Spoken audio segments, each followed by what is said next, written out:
All right, story time with Chobani and a fork.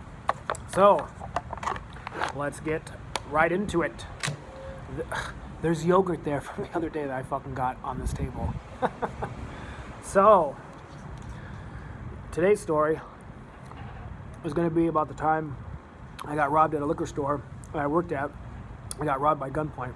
Now, the reason I'm telling the story is because I saw on the news recently a guy on the west side that worked at a gas station was robbed and he was shot, and then he later died because of it. And that's like, I don't know, the whole fucked up thing about that when I was getting robbed, that's what I was scared about. I mean, it's not so much a big deal to be robbed, but that's the scary part, is that if it's not just business as usual and someone's not just taking the money, that yeah, there are those times where they just fucking shoot the person for no reason. And when I got robbed, just right before that, in Elkhart, some guys had gotten robbed at a gas station, and they just shot him for no fucking reason. And so when I saw that on the news, that kind of hit close to home. And it made me think, I don't fucking understand why the fuck anybody... I mean, it's like... Nobody cares about the fucking money. No one's really trying to search to fucking solve the mystery. I mean, you know, when I was there, it wasn't my fucking money. I didn't care if they took it. Insurance covers it. The liquor store, the business, they don't give a shit because it's just a fraction of a fraction of a fraction of the money they bring in. And the cops that came when I got robbed, I mean, they just followed protocol because they had to. But once they got done fingerprinting and shit like that, they didn't give a fuck. I mean, and I even heard them on their walkie-talkies. They were like, hey, you want to do a search of the perimeter?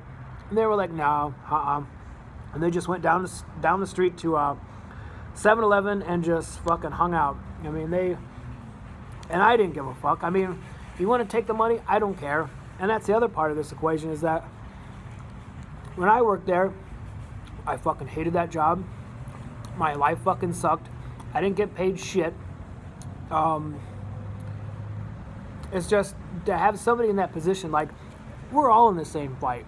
I mean, you can think of all the reasons, and we can discuss why someone finds themselves in a position to rob a store.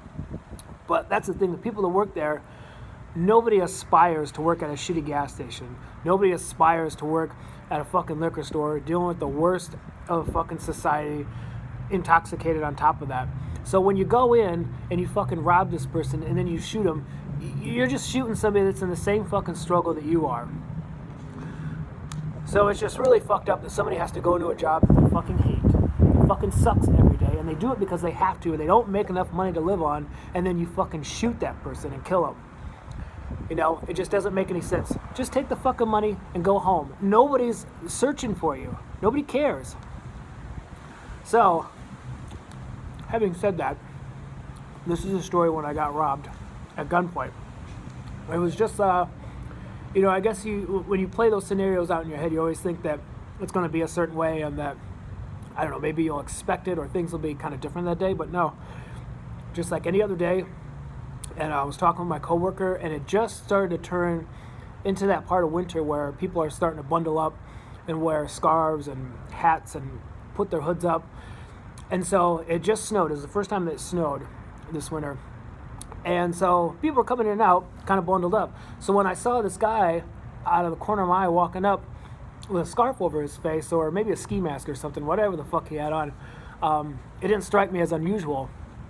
And so I'm talking to my coworker, and I hear the door ding, and it opens, and he comes in.